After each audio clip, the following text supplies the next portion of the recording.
אה, שלום כולם, אתם שומעים אותי? 100%, כן. אורן לימור, שלום. טוב, אני מדבר באנגלית, אבל אני רק רוצה להקדים כמה מילים בעברית. אני עצלן ורוצה לדבר אנגלית, ובלי נייר אני רק רוצה לדבר באופן חופשי, אז החלטתי אנגלית. אני רואה חלק מכם, אני מכיר היטב, ואני מוסר דרישת שלום. אני רוצה להודות לפרופסור אלחנן ריינר ולמוריה ולדורון שעזרו לי בהרצאה הזאת, ואני מקווה שאתם נהנים. So I'm going to speak English, and everything is okay. Doron, I assume you would tell me if it wasn't going well. You look great, you sound great, everything's okay. Okay, and I see the sign of the Sifri Alomid in front of me. Okay. So I'm speaking about a subject that is quite different than my usual subjects. What I want to do is introduce myself to those of you that know me less. And those of you who know me, you'll be a little bored, but I want to sort of contextualize this project in terms of my previous projects. And show you that there is a connection, even though you may think that I am treading on territory that is beyond my own competence as an historian. What I'm speaking about, of course, is a book that has recently come out called Missionaries, Converts, and Rabbis. It is a study of a Jewish-Christian debate in the 19th century. And it obviously continues my interest, my long-term interest in the Jewish-Christian relationship. For those of you who know me less, I am a cultural intellectual historian of early modern Jewry. I've been working in this field quite a long time. Just this past week, I have to note this moment, I retired from the University of Pennsylvania. So I am Professor Emeritus at the University of Pennsylvania. Before that, I taught at Yale and the University of Maryland, and I've been working from the Renaissance through the Enlightenment and now well into the 19th century on close encounters between Jews and Christians, how Jewish thought in particular came under the impact of Christian culture and Christian thought, and how a reciprocity of interests which Jews and Christians shared over the years created remarkable developments and evolutions in the history of Jewish civilization and the history of Christian civilization. My own interests began in a Jewish-Christian debate in the 15th century, but since then I've written books on Jews and science, Jews in Anglo-Jewish thought, which, as you will see, this project is connected to that, and a whole variety of other things. I guess when you get older, you have a liberty of writing on whatever you want, whether you think you're competent or not.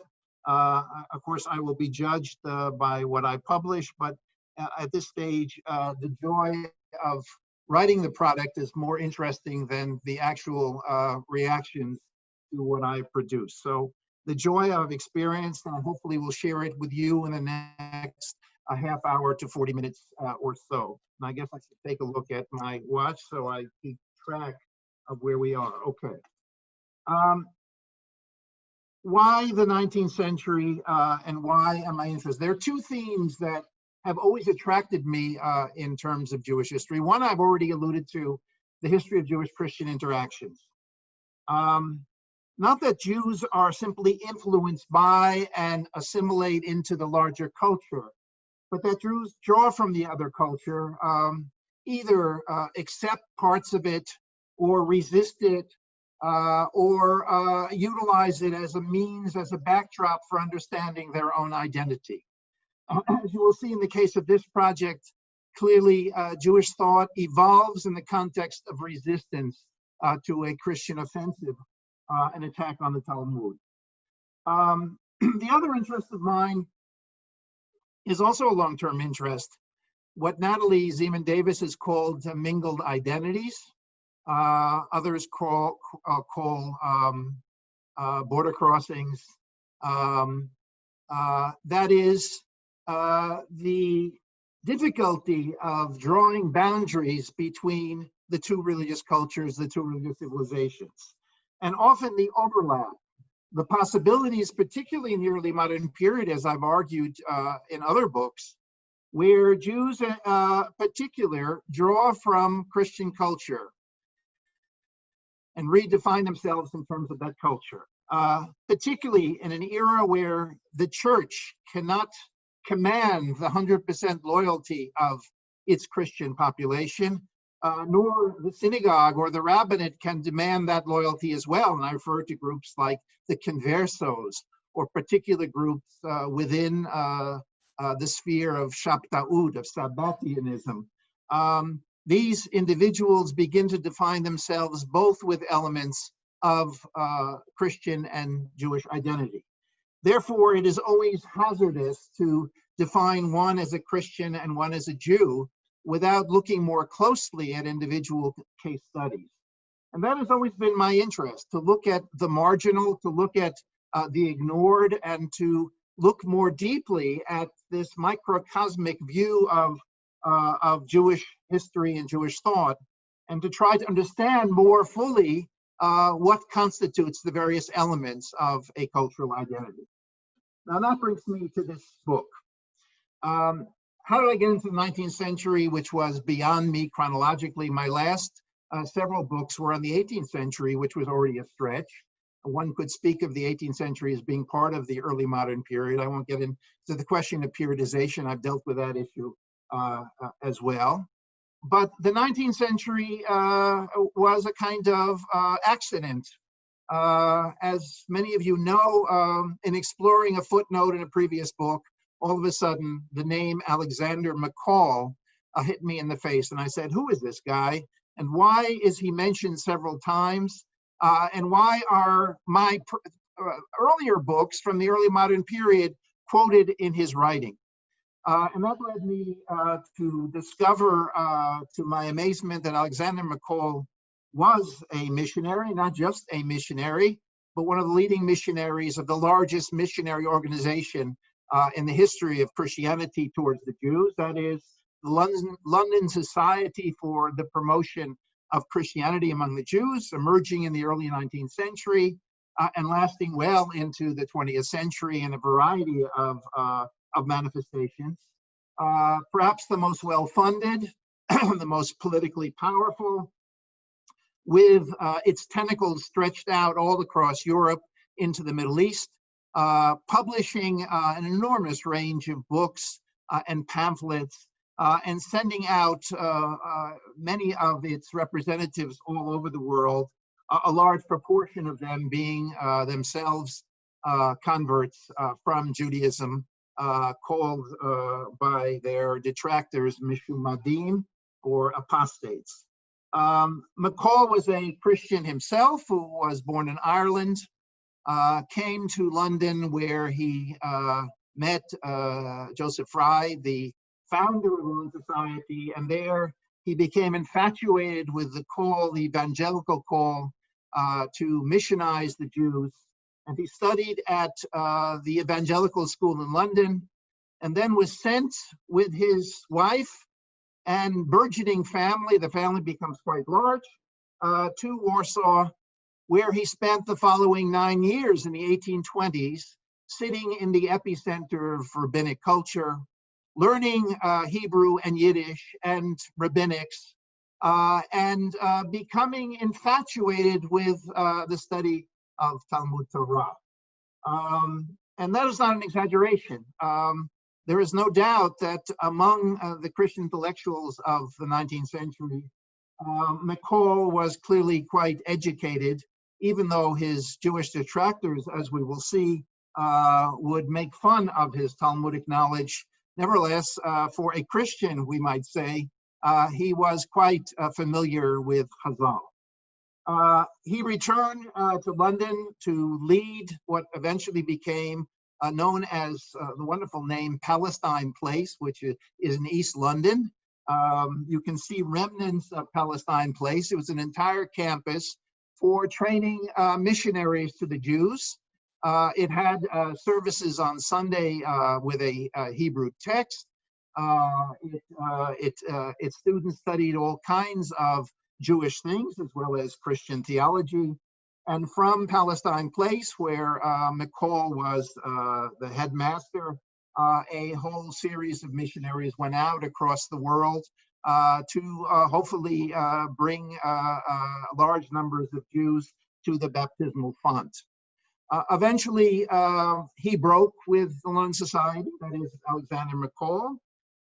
His children were all missionaries as well. Perhaps those of you will know, particularly the Israelis, the name of James Finn and Elizabeth Finn. They made Aliyah. Elizabeth was his daughter, and James Finn was the consul general in Jerusalem in the 19th century. And there they became involved in a whole series of internal political debates about converting Jews in Jerusalem. An internal Christian debate, I should say. Eventually, McCaul became disenchanted with the organization, as I said, and turned his sights elsewhere, and we'll talk about that in just a second. But what is interesting is the wide range of his work and over 50 publications in Judaic studies, including commentaries on Kimchi, a variety of other works where he extols the Hebrew language, a book called Sketches of Judaism, which is essentially his experiences in Eastern Europe among Hasidim, several chapters on Reform Judaism, many of them praising the Jewish press and Jewish books and Jewish learning and Jewish culture, and even describing Jewish women and Jewish women culture. He describes, for example, since we're on that last point, a wonderful book of Tchinas that he discovers. And he actually translates a series of Tchinas, and he is enthralled with the Jewish woman, a particular nuance within the context of a 19th century Jew, a Christian looking at Judaism. But his most famous work, and the work which spurred a controversy, is a work called The Ways of the World, or Netivot Olam, which was published in installment in 1837 in London, and then 2 years translated into Hebrew among many other languages, some 25 languages. But the work that came out in Hebrew, of course, was called Netivot Olam, and it was translated by one of his prize converts, a man named Stanislav Hoga. The work then circulated widely and reached Eastern Europe, reached the Middle East, was also published in Judeo-Arabic and Ladino and several other languages. The unlimited funds of the London Society allowed this book to be published thousands across the world.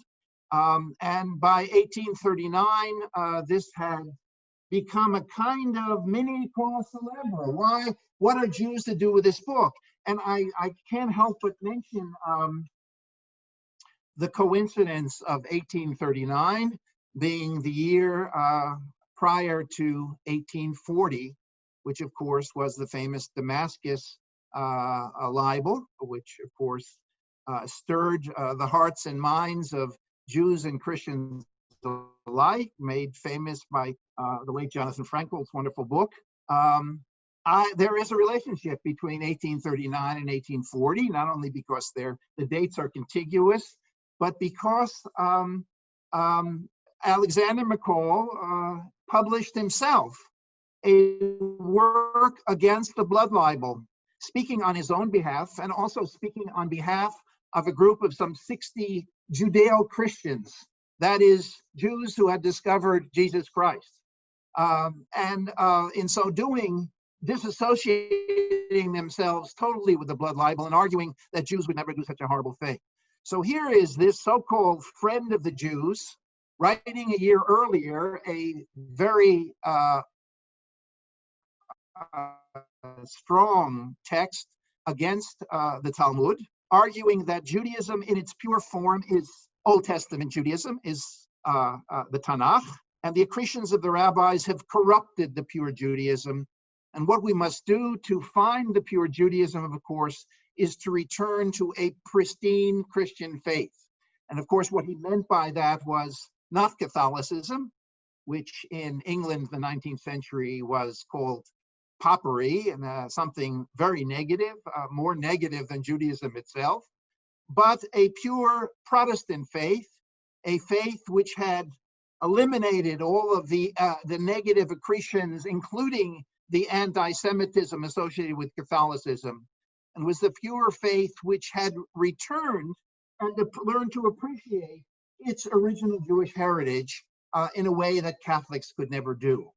So therefore, he hoped through this book somehow to preach with an intimate knowledge of rabbinic text and to present particularly the prayer book, but also rabbinic text, not so much Midrash, because he knew Midrash could be interpreted in all kinds of ways, but to focus on the Shulchan Aruch on the one hand, and to focus on the prayer book as a kind of normative reflection of Jewish understanding, which then could be interpreted and critiqued from a Christian point of view. McCaul, therefore, is a very complex individual, in fact, a marginal and, in fact, this mingled identity. How can a missionary be appreciative of Judaism on the one hand? And indeed he is. He goes on page after page extolling Jews and Judaism for their serious culture, which is far superior to Christianity. On the other, and he loves Jewish books, and he talks about Hebrew books that he buys and he discovers and so on. He is clearly an Hebraist, but at the same time, he is anti-Talmudic. He loves Jews, but he hates rabbis.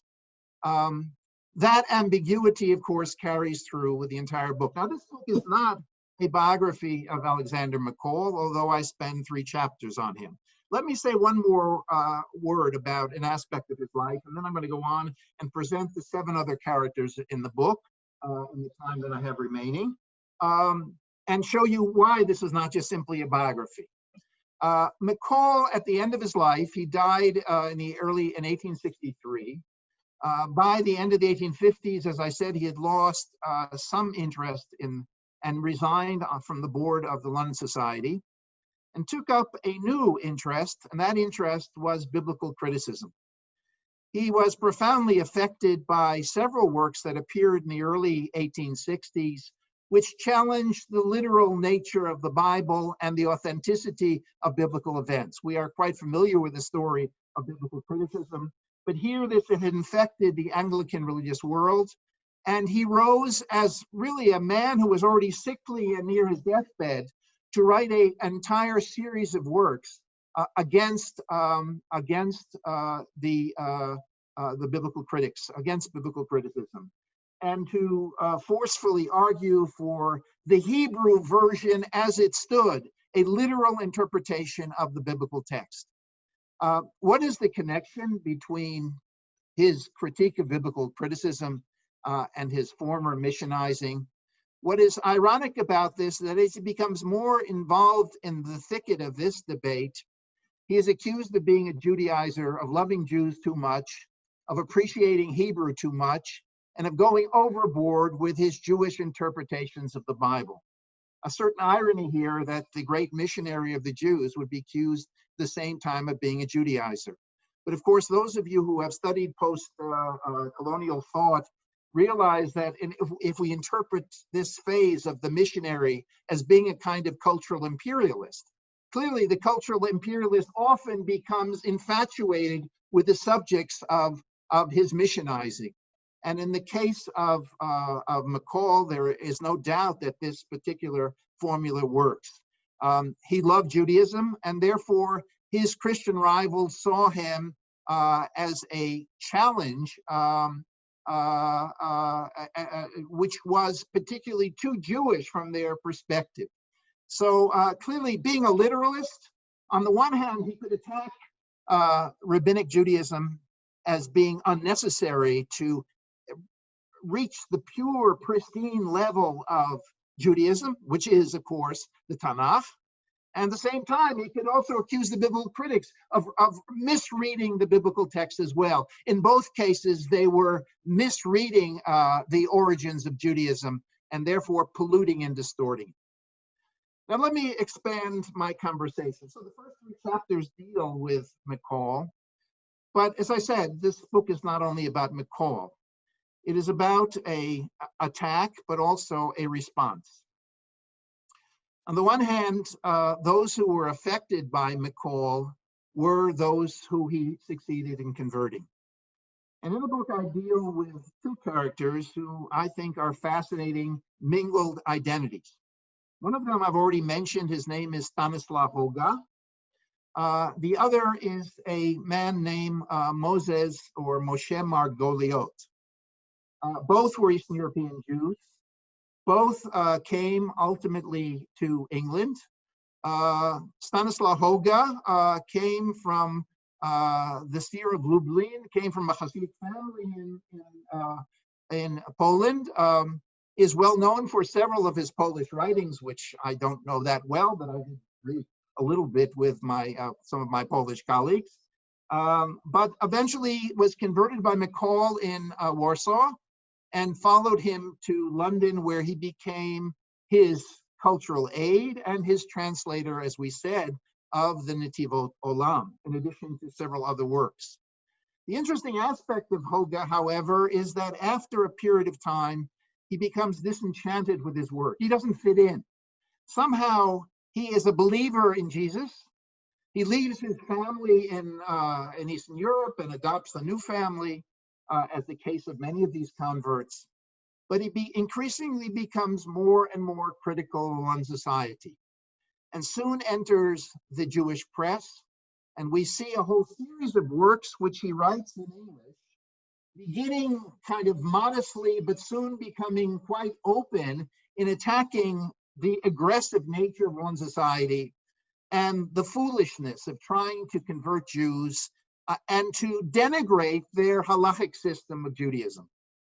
According to Stanislav Hoga, to be a good Jew is to observe halacha, to be a shomer Shabbat. At the same time, one is believing in Jesus Christ. So here was what we might call a Judeo-Christian, or a version of Judeo-Christianity, a phenomenon which we, of course, encountered before in Jewish history. But here is a person who articulates in a series of many pamphlets and books his own understanding of Judaism and Christianity, and the ills of one society, and his own particular disapproval of what he had done in the past in translating for McCaul and breaking completely from McCaul at the end of his life. Did he convert to Judaism at the end of his life and return to Judaism? It's not so clear that he did at all. Sid Lyman years ago wrote on Stanislav Hoga in trying to suggest the possibility that he was similar to another character who at the end recanted and asked his daughter to forgive him, etc. The story is extremely similar, but I'm afraid that I actually found Stanislav Hoga's grave, or at least the markings of the grave, and he died as a Christian, but nevertheless a Christian with a strong commitment to Jewish law and Jewish lore. The second character is Moses Margoliot. He is even more interesting. Another Eastern European Jew that made his way to the West, first to Paris, and then eventually to England, to Birmingham, and eventually to London, where he becomes under the influence of a London society and McCaul directly. Margoliot is an extremely erudite scholar who writes on Bible, on Jewish music, on poetry, on Sephardic literature, on Jewish philosophy, and has left us an extraordinary legacy of his writings. When he had a very difficult relationship with his Jewish wife, who tried to come and settle with him as he became a Christian pastor in a small English community. Fortunately for me and unfortunately for him, I discovered a cache of his personal letters where he describes his divorce and his dealings with his wife and his family. and it is really unpleasant. I didn't publish it all because it was extremely personal. But clearly, during the same period, he leaves England and goes off on a pilgrimage to the land of Israel, which he describes in an extraordinary book where he describes his encounters with Jews. This is a remarkable book because he is so transparent about his appreciation of Jews and Judaism and his comfort level when he meets Jews, particularly when he hears Jewish music or when he sees the land of Israel or when he enters Jerusalem, he recites Halevi's poetry. There is something about the distinction between cultural identity and religious identity, which is so meaningful in describing Moses Margoliot. When he comes back to England, he writes a novel where he criticizes the Christian clergy of his day. And it's quite clear to see the characters of the novel, how they fit his life so well. Perhaps from the point of view of literature, the book is less successful. But as a book of autobiographical history, it is absolutely remarkable. In any case, Margoliot gives us a profile of this split identity of a Jew who is a Jew by culture and tries to create a space between Judaism and Christianity. Still a believing Christian, but extremely frustrated by the fact that with his Eastern European accent and his connection with the outside, his connection to Jewish kinds of things, he is still not fully accepted by the Christian clergy of his day, and somehow they reject him and do not consider him to be an equal or superior given his extraordinary knowledge. These are two profiles of the book. So now we have McCaul and a conversation with two converts. Two others I would introduce. Two of them are clergymen. Both of them are evangelicals like McCaul himself. There's a whole world when a nice Jewish boy like me enters into an evangelical space that I discovered in the 19th century. It was actually kind of fun reading all of this stuff. The two people that I have in mind, one is called Elizabeth. No, excuse me. One is called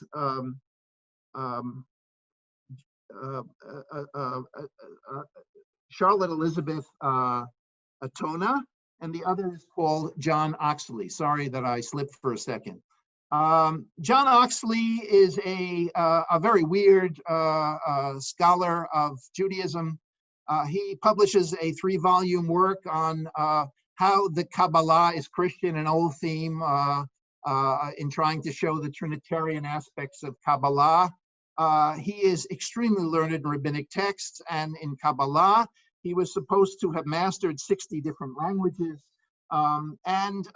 He initially is supported by the London Society, but he soon realizes that the London Society, in attacking rabbinic Judaism, is undermining its case and attacking Jews. And therefore, he begins to break from them in a series of books and pamphlets and can't get published. They had originally published his first book, but they won't publish his second book. So believe it or not, he turns to the Jews.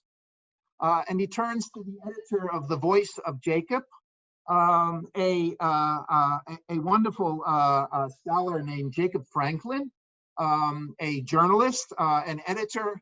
And Franklin appreciates the work of this individual, just as Jacob Franklin had published Stanislaw Hoga in his Jewish paper. He begins to advertise and to review and to discuss Oxley's work as well. What is interesting about this porous world of Jewish-Christian relations is that this Jewish journalist, The Voice of Jacob, of course, is the predecessor of the Jewish Chronicle, which is soon published 2 or 3 years after. And Franklin is really one of the pioneering journalists, a serious Jew, a serious writer, and the journal is on a very high cultural level. But he honestly believes that you have to pick and choose carefully your enemies and your friends. And since this man has openly declared his disdain for London society, despite the fact that he's an evangelical, despite the fact that he sees Christianity and Judaism somehow intermingled and interconnected, nevertheless, we have a right to present him in a Jewish newspaper. So just as Stanislaw Hoga enters these pages, and you would think that these guys had returned to Judaism, they are tolerated. There's a level of toleration in this Jewish press, which I find extraordinary. Certainly in the Jewish press that I know, my good old Philadelphia Jewish newspaper would not be publishing these kinds of works. But in England, in the middle of the 19th century, it seems that these guys become so-called friends of the Jews. Oxley is one individual who is fascinating. The other one, and the only woman that I excavate in this book, is Charlotte Elizabeth Tona. She is an evangelical lady who publishes the Christian Ladies magazine. She is a brilliant writer, and she loves Jews and Judaism. And she is infatuated with Jacob Franklin, and Franklin is infatuated with her. And I have Franklin's eulogy. She died at a very young age from a crippling disease. She was blind. You would think that these two had a romance, if not for the fact that she was happily married, and I don't know what he was, but clearly it seems their relationship was fully platonic. But it was a beautiful relationship. I've never seen a Jew extol a Christian in such an open way. She too is critical of McCaul. She too is critical of one society. She too believes that Jews need to return to the land of Israel and becomes a so-called Christian Zionist. But she does so by extolling with her love her feelings about Jews and Judaism and her great appreciation of Jewish ritual. So these two individuals who are very much contemporaries and very much in conversation with McCaul, at the same time are critical of him, but at the same time are appreciated by certain segments of the Jewish community and become part of this conversation in all kinds of fascinating and interesting ways. Now I finally want to present the last three characters of this book. And since I've been speaking only about Christians up to now, it's time to speak about a few Jews. So not just a few Jews, but Jews who are really quite important for the 19th century. And for those of you who know Jewish history, we are now on familiar turf. One of them is, the first is the Rabbi, that is Isaac Ber Levinson, the so-called father of the Eastern European Haskalah, the author of Tu'udah B'Yisrael, an extremely learned maskil who writes volumes of work sitting in Eastern Europe. The other is his student and younger colleague, Rashi Fien, Samuel Joseph Fien of Vilna, who also writes a work. And in each case, both McCaul writes two works Levinson writes two works against McCaul. The first is called Zerubbabel, Sefer Zerubbabel. The other is called Sefer Achya Shiloni. They were written after, they were eventually published long after Levinson died, but they were published in many versions, in many editions, and they clearly preoccupied a great deal of Levinson's time. Why he would be sitting in Kremenetz writing volumes against McCaul is a very interesting question. The same for Rashi Fien. Rashi Fien's archive is in Jerusalem, and so is the manuscript of his work against McCaul called Darkei Adonai, which was never published, which was written at a very young age, but is an extremely interesting work, and many of its ideas are incorporated into his later work. The last Jew that I want to speak about in the time that I have remaining is Raphael Kazin, a rabbi of Aleppo, the one Sephardic Jew that I deal with, who also wrote two works against McCaul, as McCaul's work entered the Islamic world, entered the Ottoman Empire, and then into Damascus itself. And he published two works, one of them in a bilingual edition in Ladino and in Hebrew, the other in Hebrew, and presenting that he had actually written a larger work, which he could not get published, against McCaul. In fact, I've been able to trace about 12 Hebrew books that were written in response to McCaul, so that's why I call it a small cause célèbre. In other words, there were Jews who were quite aware of the challenge of this book throughout the 19th century and felt the need to respond. Let me say a few more words about this and then bring this all together into some kind of closing. I was supposed to speak about 40, 45 minutes, and I promise I'm going to try to do that as closely as I can. The first Ribal or Levinson books are really quite fascinating. Zerubbabel is a very large book which deals point by point against every passage that McCaul raises. Levinson knows Talmud very well. Levinson argues that McCaul, despite his pretensions to be a rabbinic scholar, is not serious. To be a rabbinic scholar for Ribal is not only to know the Talmud, not only to know its literary genre, not only to understand how the rabbis articulate their understanding of the past, but one needs to know also ancient history, one needs to know Latin and Greek, one needs to have philological skills. In other words, what he's describing is not your simple Bohor Yeshiva, but what he's describing is someone like Ribal himself, or someone, or perhaps the university professors of Judaic studies. I'm looking straight now at Rami Reiner, so maybe I'm talking about someone like Rami Reiner. Okay, forgive me for embarrassing you, Rami. But you can't respond, so I can say anything I want. But in any case, he was speaking about a new image of a rabbinic scholar, a scholar who is trained in history and who understands historiography, philology, and also rabbinic texts. And in this respect, McCaul is not qualified to read the Talmud and understand it. The argument is quite a strong one. I won't go into any of the details of this, but Ribal has a clear understanding of the Jewish past and can counter Jewish history against Christian history, knows a great deal about Christianity. His sources are unbelievable, quoting in Russian, in German, in French, a whole series of works. I have an appendix in the book which describe some of the sources he's using. The argument that he was isolated from the Western Haskalah kind of falls apart when you see how much he has read and how much he knows of the scholarship that is going on in the West, from Rousseau to Voltaire and on and on and on. He is quoting, and he is a literate Jew who really has the tools to turn to McCaul and to argue against him.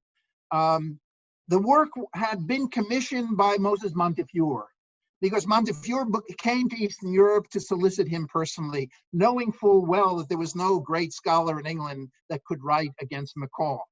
And therefore, Levinson took the invitation and seriously produced these works. Unfortunately, there was great difficulty in publishing it in the end, and Montefiore simply did not come through with all of the cash, so the books were delayed. But nevertheless, the intellectual effort is there. Rashi Fien, on the other hand, never got his book published. It is a fascinating book as well. It is a book which counters Christian and Jewish history together and presents two narratives. He is fascinated, among other things, with Philo, and he presents Philo as part of the rabbinic tradition. And here, just one aspect of the book which I found fascinating. You will recall that the other 19th century Jewish scholar from Central Eastern Europe who talks about Philo is the Ranak, Rabbi Nachman Krochmel, in a very vast chapter of his book, Moreh Nevuchei Hazman. This was written before Krochmel's book, but somehow through the circle of Krochmel, through Rappaport, through Scheer, and through others, it seems to me that Rashi Fien learned about the debate going on between Neander and a group of other Christian apostates to incorporate Philo into the Christian tradition, to make him a Christian Philo as opposed to a Jewish Philo. And here in this history of Judaism, which Fien explains throughout in this polemic against, he tries to incorporate Philo back into the Jewish tradition, that arguing for a parallel between Philo and the Pharisees and the rabbinic tradition itself. But the book itself is also a critique of Catholicism.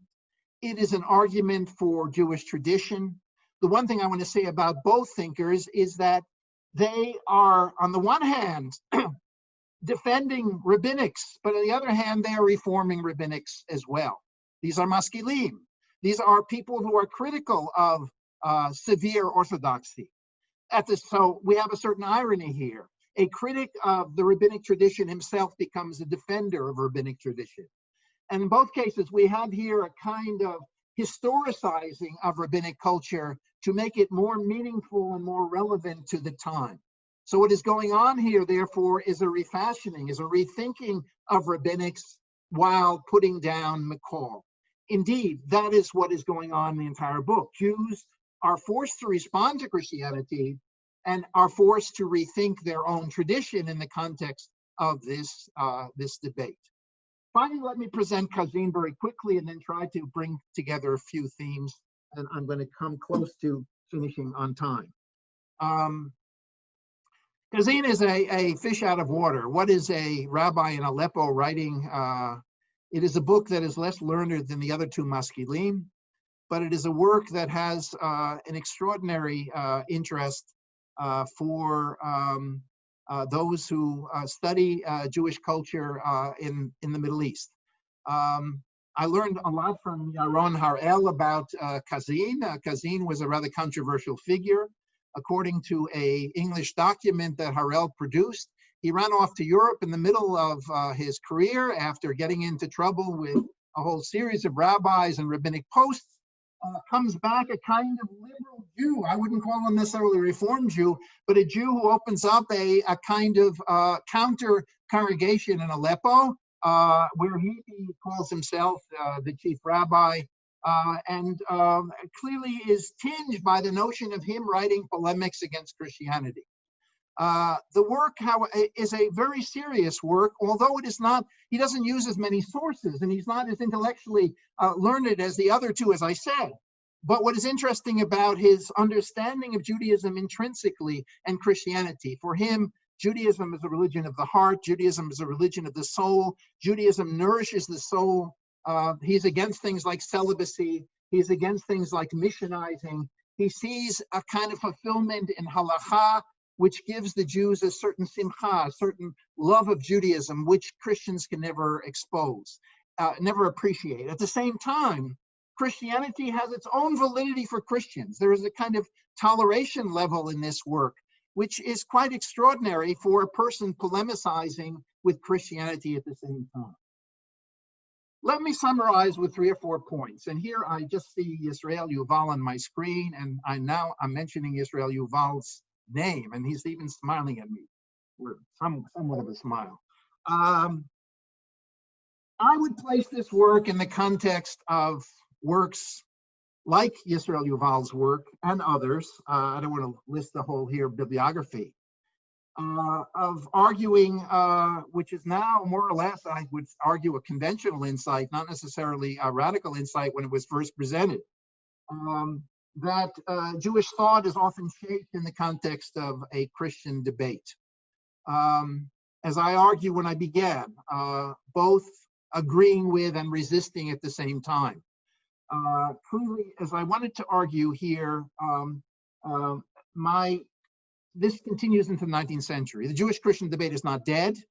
It has a vital part to play within the context of the 19th century, both because of mass communication, because of the power of this London organization, because of the power of the press, and the remarkable circulation of their books and their missionaries, and also the power of Jews to respond with their own press. In other words, there is clearly a continuation, but there's also quite a difference between what we have seen. This is not a private medieval debate, as in the case of Yuval or Lee Moore's debates in the Middle Ages. This is a public controversy that enters the wave. If not the internet, it clearly enters newspapers and becomes part of a conversation going on between Jews and Christians, and also extends from England to Eastern Europe to the Middle East. It is international in scope. It is, of course, originates in England, but goes way beyond England. The other interesting thing about this is that there are aspects of this debate which are clearly 19th century new. The large concentration on women, the discussion of Reform Judaism that plays a role in the thinking of McCaul, first thinking that Reform Judaism is the first stage to realizing McCaul's vision. Of course, he becomes disenchanted with Reform Jews because they don't go all the way from his perspective. But nevertheless, the aspects of 19th century culture, evangelical women, from his perspective, are more serious religiously and culturally than Jewish women. And he wants to liberate the Jewish woman, and that becomes a very important part of his text. And of course, Jews are forced to respond to the place of Jewish women within Jewish culture as well, given the fact that this polemic is out there. So there are both old and new aspects to this particular culture. The other aspect that I want to emphasize in this project is that, first of all, to get away from the canon of German Jewish thought. In other words, my interest, as you see, is always Jewish thought. But I would like to argue that while Eastern European Jews did not produce in the same way systematic theologies of Judaism, a la Abraham Geiger or Hermann Cohen or Beck or Buber or Rosenzweig, etc., they produced Jewish thought. And one way of getting at that Jewish thought is to look at these polemics. In other words, it seemed to me, while the two characters I mentioned, the two Maskilim I mentioned, have been studied before, their political work, to Dam Yisrael, has been studied more than as subjects of Jewish thought. And therefore, trying to introduce them as Jewish thinkers would, to me, expand the canon of Jewish thought. The other thing that I want to say is the murkiness of all of this. This is not a debate between Jews and Christians. It is a debate between Jews, Jewish Christians, Christians, all kinds of Christians. In other words, what we have here clearly is the kind, and here I'm quoting from myself, the ambiguity and equivocality of religious boundaries, the anomaly of Jews and Christians debating each other on the one hand, but doing so from a variety of positions, and the possibility here that we might call converts or converts thinking about Judaism a part of Jewish thought, or even a missionary to think of him as a part of Jewish thought. Here I'm not arguing for any kind of radical theology, but nevertheless, is it possible to look at the larger constellation of Jewish thinking in the 19th century to include these types who are on the margins and the murkiness of their thinking? And not to speak either in black or in white categories, but to speak about the complexity, the multi-dimensional quality of their relationship between Judaism and Christianity.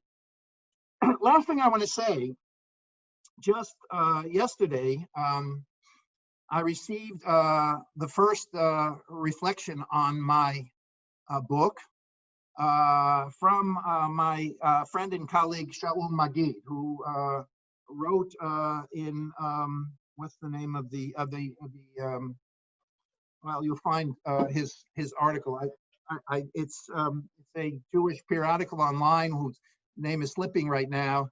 But Magid is interested in me because he has himself just published a work, actually from the same University Press, Pennsylvania, on Elijah Soloveitchik, a Jew who wrote commentaries on the New Testament in the 19th century, and is very much a part of the world that I've been describing.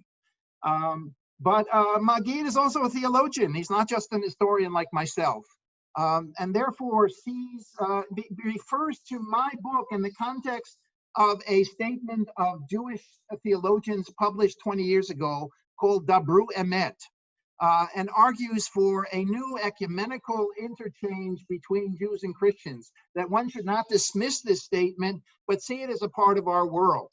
Clearly, what is the relevance of this book and this subject? Well, you guys in Israel know more about evangelicals and radio stations and political embrace of the Israeli government than I do. But clearly, so evangelicals are clearly still a part of our world. What I've described, of course, the roots of Christian Zionism in the 19th century. McCaul, of course, in the context of his world, was a big Zionist and believed in the resurrection of a Jewish community of Jewish Christians in Jerusalem, as some of you well know. What Magid is arguing is that this particular context and these kinds of discussions really provide us the background for understanding the world of Jews and Christians, particularly, I guess he means more in an American context, but nevertheless, a world which still goes on and still makes these topics of mingled identities, of Jewish-Christian relations, of evangelicals and the relationship to a Jewish state, all quite relevant in our own day. So perhaps writing in my little 19th century corner, after all, there is something refreshingly contemporary about the subjects that I have written about. In any case, I am honored to see all the faces that I can see before me, and I wish I was there in person to hug and embrace you, but that will take several years, I'm afraid. But in the meantime, thank you. Toda. Thank you very much. We have a few questions from the audience. The first one is about 4 or 5 questions combined into one by Zahava. She's asking about McCaul, if he fits the full definition of a missionary. And she's asking if there is still a school of missionaries in England, if it still exists, or in other places in the world. She's also asking if there is a difference between missionaries who were active in Africa as opposed to missionaries who were active in other Jewish communities, and how much were they, how much did they need to know about the Jewish faith? Okay, a lot of questions there, Zahava. Thank you. So I am sure there's still missionary groups in England as well as in America, and they are clearly remnants of. If you look on Amazon, for example, you will see, our books are hardly bought by anybody, but McCaul's books are still selling like crazy. Every one of the books that I mentioned, you can purchase in 2020 editions on Amazon. People are reading these books. I was hoping I could sell books to the evangelicals, but I'm not sure I can. But in any case, there is clearly an audience out there of people who see McCaul, and you can check Google if you are not convinced by this. There's a community of people that are extremely interested in McCaul and his writings. Was he a missionary? One of the things I didn't talk about, which I think is worth talking about for a second, is the place of missionaries in the culture of England in the 19th century, particularly the whole debate about imperialism and the political role. Notice my remarks are more in the realm of Jewish thought and Jewish culture, and less from the perspective of the politics of missionizing.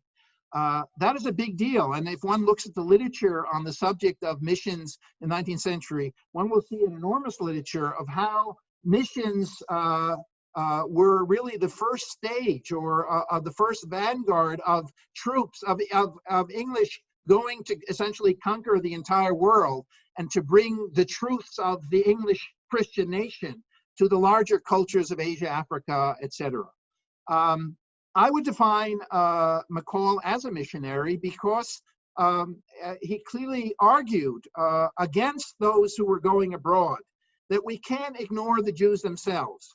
And for him, going to Eastern Europe, of course, was going to the front lines, was going to a Jewish culture that was alien to English Jews. And he was therefore bringing the cultural world of England to the world of Eastern Europe. There is a Polish scholar in Wrocław, I can't pronounce her whole name, Agnieszka is her first name, who writes about the encounter between the London Society in Poland and Polish Jews. Polish Jews see these English missionaries coming and say, wow, we can learn English. We can buy the New Testament and learn English, and they can teach us about Western ways and Western culture. In other words, their expectations are that these missionaries will bring them enlightened culture from the West, while the missionaries are out to, of course, make them Christians. And of course, these expectations are never fully realized because each of them is disappointed in the other. But clearly he was a missionary who argued that we need to clean up our own world first, that is to convert the Jews, given particularly the need for their place in the second coming. He was a literalist, he was a premillennialist, and therefore this was extremely important from the point of view of his Christian theology. Of course, so the argument, so there is really a difference between the missionary in Africa and the missionary in Asia, of course. But on the other hand, there are real parallels. The missionaries in Africa and Asia, of course, learn the local languages. They begin to publish in the local languages. Language translation becomes a vital part of missionizing in the 19th century. That is another aspect. So this book is not so unusual in that it is translated into so many different languages. That's what missionaries do.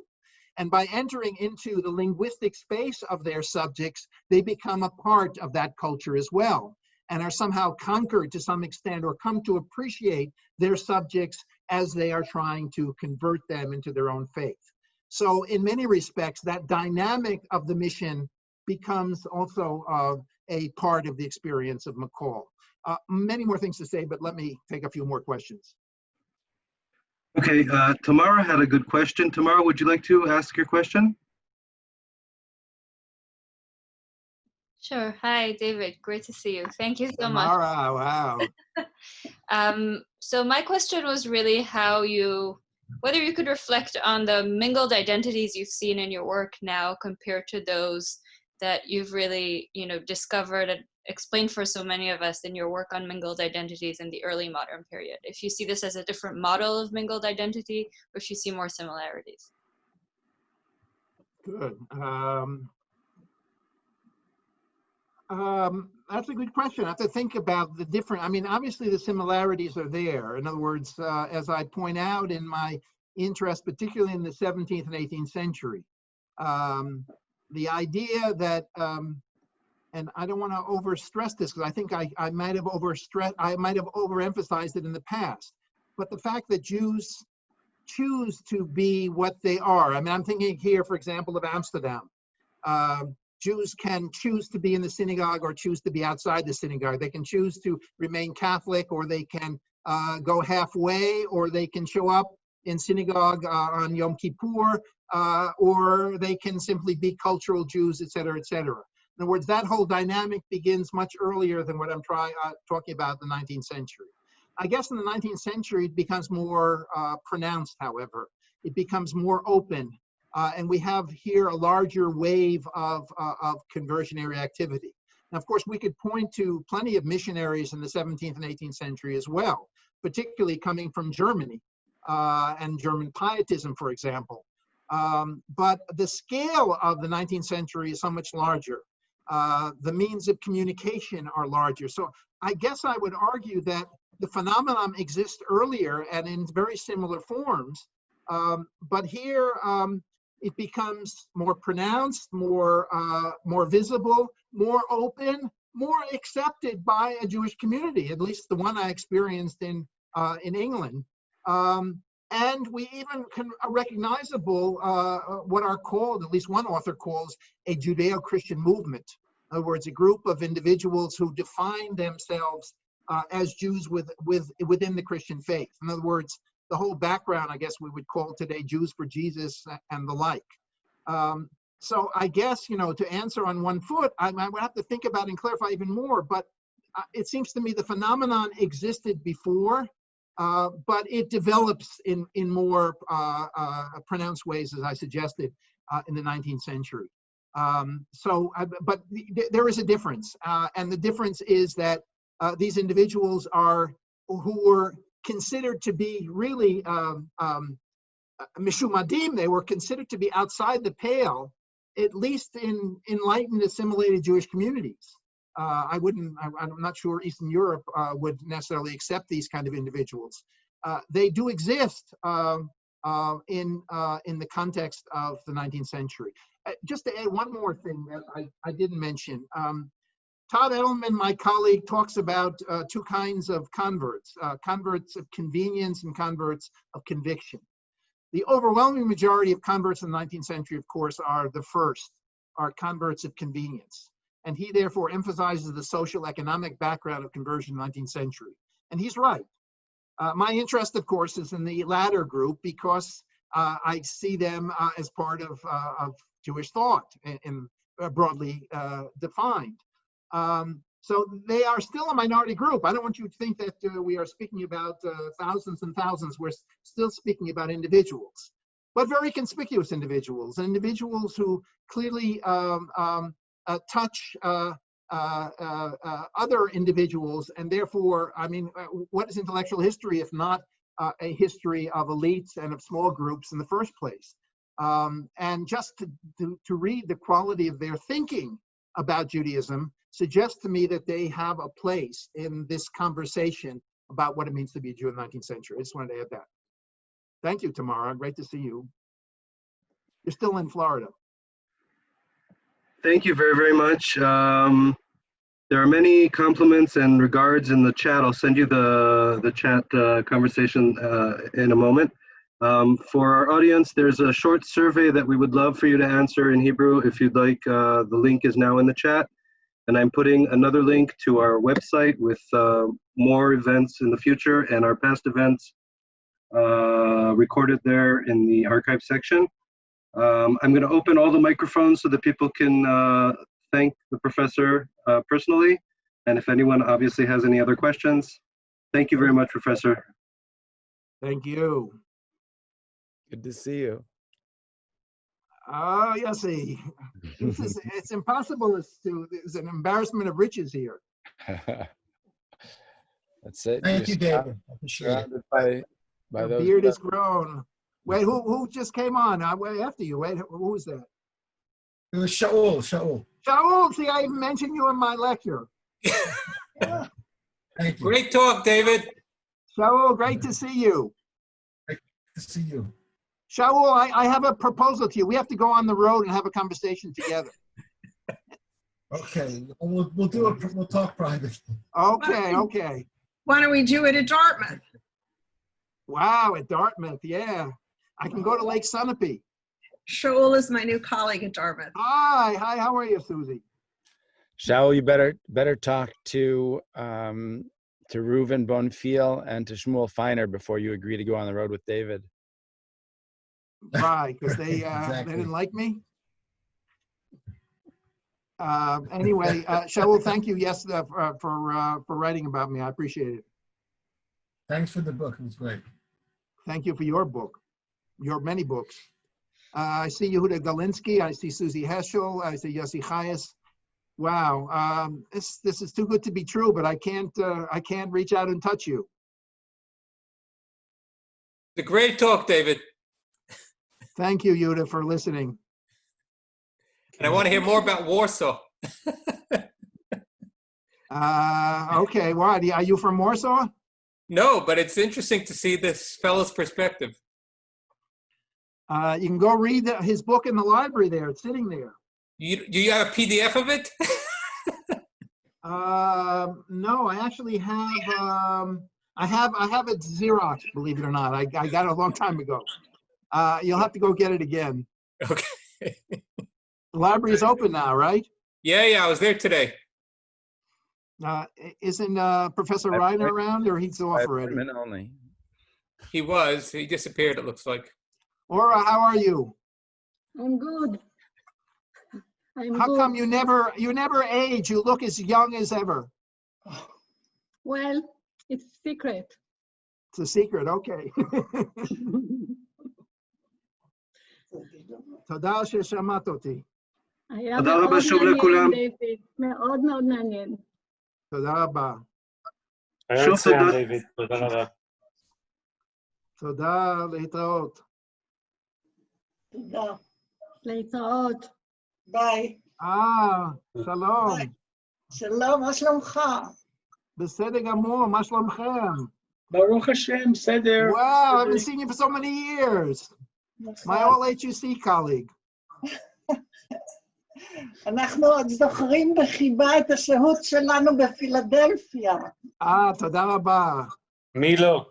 אני זוכר שישבנו על הדשא ואכלנו סנדוויצ'ים, מרק. אתה זוכר? אוי, אוי, אוי, זה היה אוקיי. טוב. אוקיי, יופי, תודה רבה, זה היה נהדר. תודה, זה היה תודה מרתק. רבה, תודה ששמעתם. Come back soon again. will do. כן, כן. אוקיי. שוב תודה לכולם, להתראות, לילה טוב, יום טוב, צהריים אתה טובים. סוגר אותנו, כן? כן, דייוויד תודה. רוטמן גם כן, וואו. ביי ביי. ביי.